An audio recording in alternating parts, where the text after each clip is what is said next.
maybe I should introduce myself. Next up on stage is Jon Mew. They told me not to say one of the best-looking guys in mobile, because apparently that's not true. But anyway, right, so I'm going to talk about the final five, and what that means for consumers and marketers. And what do I mean by the final five? Well, mobile is the only device that's with you for the final five of anything you do. So the final 5 seconds when you're thinking what product to buy, the final 5 meters when you're queuing at the checkout, whatever that final 5 thing is, mobile's always there, and it's always there to capture the moments that make a big difference. Much like Ian, I wanted to share a picture of my children to hopefully get you to like me. I'm not sure that's going to work, but hopefully what it also shows is that, mobile, we heard today what a personal device it is, and it's there to capture those moments that are really personal to you.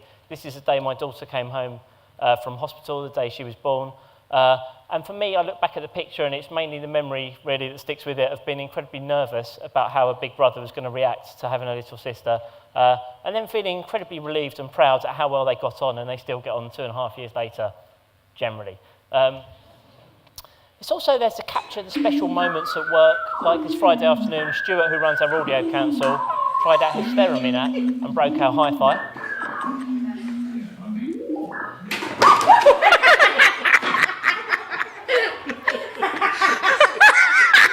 Sorry about that. That was the last time the hi-fi could be used, genuinely broken by mobile. And this, one of my favourite ever moments from a work party, was the Seltra summer party. We took a picture of Jonathan from Seltra and Emily from Bounty. And thank you for being good sports and letting us share this, everyone that's involved in this picture. Face swap, if you haven't used it before, swaps over people's faces. We took a picture of these two and thought, obviously their faces are swapped over. Where's Jonathan's face gone? And then we realised that she seems to have brought a third person into the equation, creating what can only be described as the kind of thing you wouldn't want to meet in a dark alley, or certainly in anywhere with daylight or light, which is, just in case you can't see,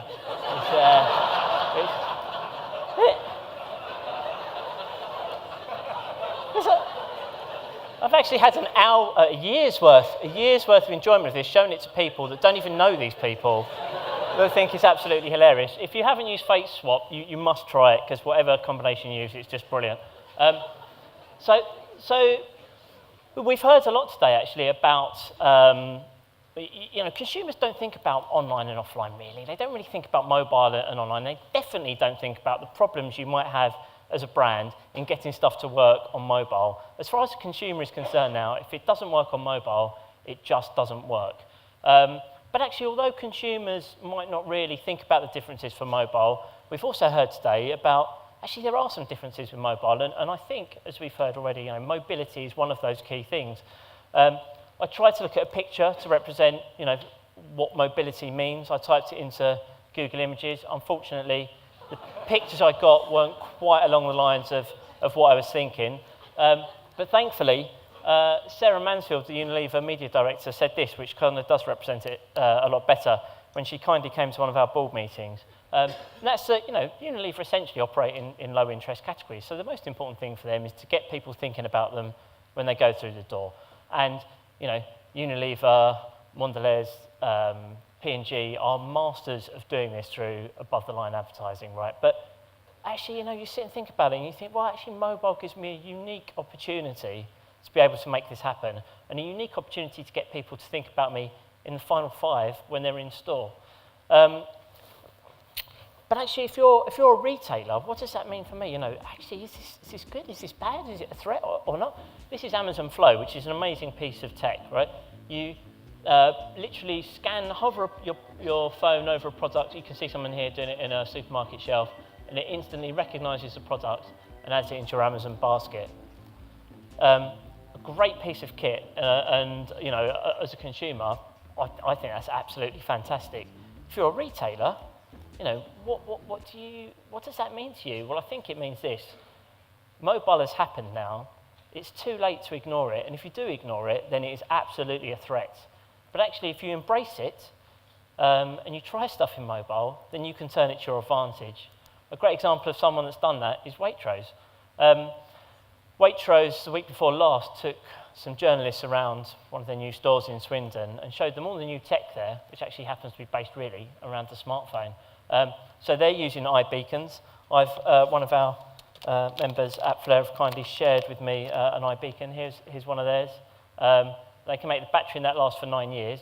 Obviously, it's pretty discreet, so you can, I was going to say stick it wherever you like, but maybe not that.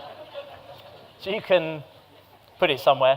For Waitrose, when you go through the door, you get a welcome message welcoming you to Waitrose if you've got the Waitrose app and you're happy to receive the messages. As you go around the store, you get offers that are relevant to you based on where you are in the supermarket. You can also do other cool stuff on the app, like request a sales assistant to come to you, and they know obviously where you are in the store. You can scan products as you go around so that you don't have to scan everything at the till. They're also looking at enabling mobile payments. So, Waitrose really turned this mobility thing to their advantage.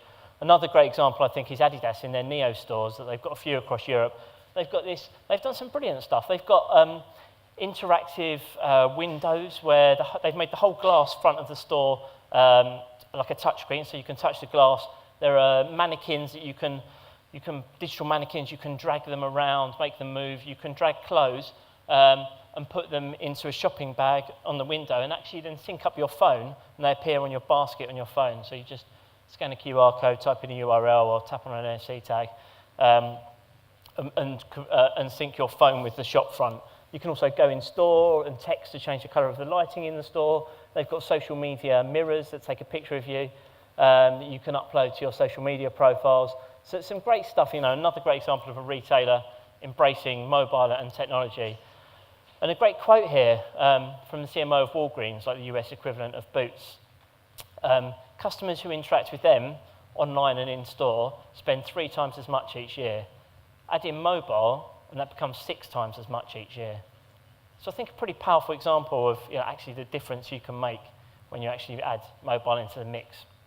And I've shared a few examples of how you can make things interact with mobile. I thought I'd just quickly share this as well, because I think this is pretty interesting. And you can use QR codes or NFC or whatever to make stuff interactive. This is connected paper from Ericsson. Let me play you a video of it. It actually almost seems a bit too hard to believe when you see it, but have a look and see what you think. So how does this work then? This is a label, an ordinary label. And on top of it, you have the printing surface. On the back side or inside it, you have the electronics. In this case, I have a printed battery, I have a printed antenna, it could have been printed sensors, it could have also have been simple displays, and still we need a tiny little chip to do the processing. But this tiny little piece is then attachable to a can like that, a package like that, or it could even be on me if I would like to have it here. Let's use the soup can now to see what actually happens. The soup can is here on the shelf. I touch it. I have my device in my hand or in my pocket. The identity associated with the soup can is now transported through my body into the app here. The app does a lookup on the internet or the network. The information comes back. So there is no other information than a tiny little identity key. So it basically uses the capacitance of your body to transmit something from a product to your phone, which, however it takes on, I don't know, but it's pretty amazing, I think, to see the way that kind of things are going and the new ways that you can start to look at to make stuff interactive. So we've had hopefully seen some examples of mobility and what that can mean and the opportunities and threats around that. And the other thing about this final 5 and the fact you've got your mobile with you all the time means there's a unique opportunity to mobilize stuff that was previously one way and make it 2-way and interactive, whether that's products or whether that's actually your above-the-line marketing campaigns. Obviously, we hear a lot about mobile and TV, and we've heard a lot about it today already.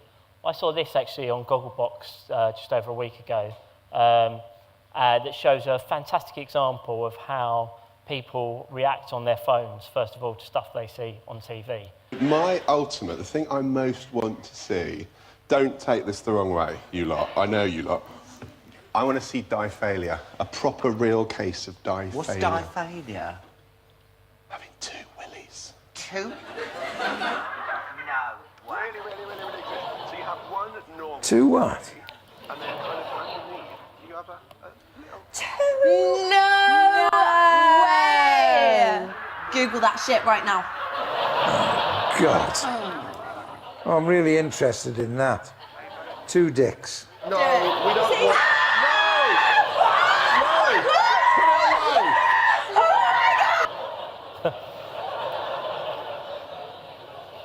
So you can see how people turn to their mobile phones pretty quickly when they see stuff on TV they want to find out more about. Hopefully you won't have that kind of reaction with stuff you do with your brands. But a great example. So another example of mobile and TV was this campaign that happened in Australia, which Mindshare ran for Kia. Now I'm going to try and make this interactive, and I hope some of you have downloaded this app, because I'm going to get you to do a competition and see if you can beat me, and whoever gets a high score is going to win a prize. This works off of audio, so it's supposed to work in a small room with a TV and a phone. It's never been tried with 600 people. We couldn't test it with 600 people, so it might not work at all, but we'll try it anyway and see what happens. You have to be quiet when it happens, but if you could get your phones out, if you've downloaded it, and open up the Kia Game On app, if you haven't registered, you can't actually register on it because the campaign's finished now, so you have to kind of skip the registration process. Hopefully, there's some of you in the room that have got it. Yeah, a few of you. What I'm going to do is actually ask, if I could ask, rather than embarrassing the people that have got it, I'm going to ask you all to stand up in a second. Hold on a minute. The way that you play with it, if you don't know, the tennis player will serve a ball to you. He's the fastest server in the world, so no pressure. And you have to go like this to return the serve, okay? You have to time it. If you get the timing and the power right, careful with getting the power right that you hold onto your phone tightly. Otherwise, the person in front might not be your best friend by the end of the day. So if I could ask you all to stand up, we're going to try this out.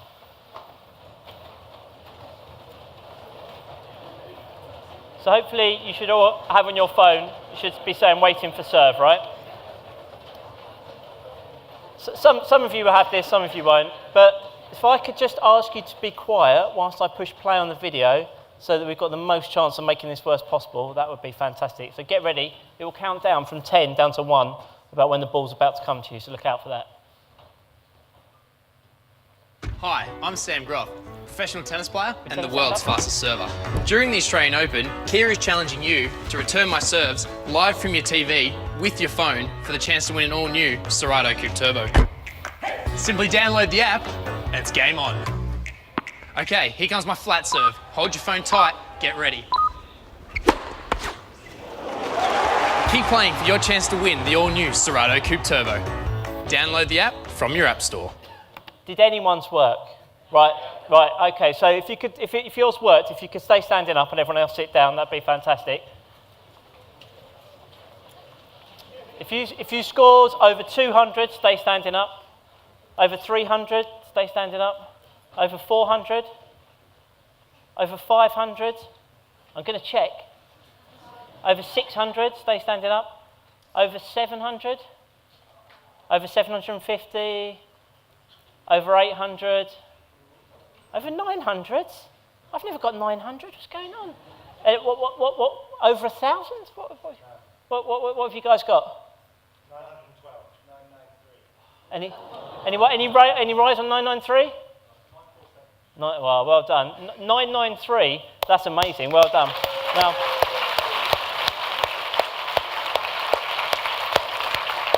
So the actual TV campaign was to win a Kia car, and actually we thought we'd do something pretty special today on our 5th anniversary. You've actually won a car as well, so congratulations. Here's a car for you. So I'll tell you what, let's chuck it up there to you now. Why not? Come on, this is the kind of stuff. Good catch, well done. So that's mobile and TV. There are lots of kind of great examples, I think, of how stuff has been mobilised. This I quite like as well. It's something that NPR, a station in the States, did with Zap to mobilise their radio ads on their smartphone app. So basically, the radio ad says to you, prompts you to say things like download now or find out more. You speak back to the ad, and it automatically does what you've asked, like download now or find out more, without having to open the phone and type it in. So it'd be interesting, I think, to see how that develops.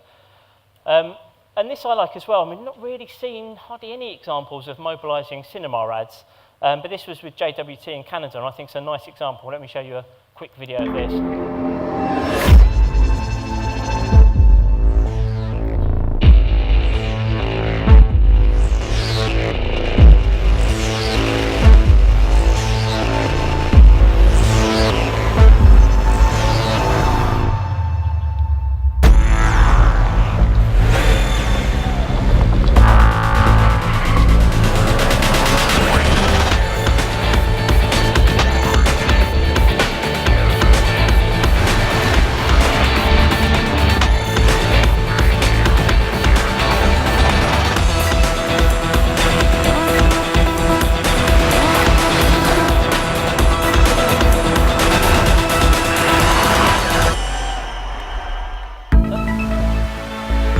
great way kind of making cinema and interactive, right? They've mobilised it and brought all of the audience to participate and race against each other. So a really nice idea, I think.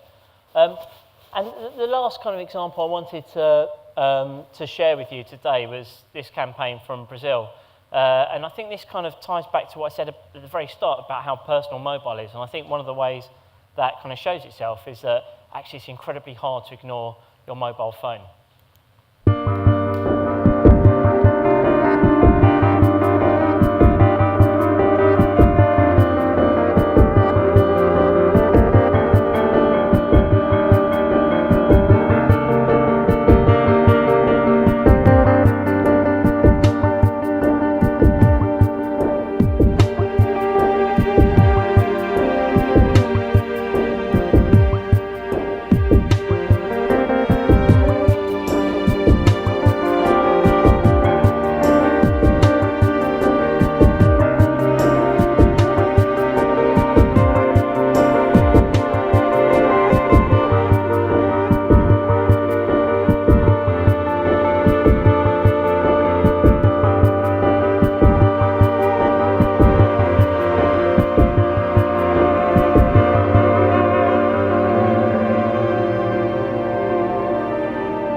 So what does, in summary, what does the final 5 mean to marketers in particular? I think, the first thing I talked about was mobility, and we've heard it a lot today.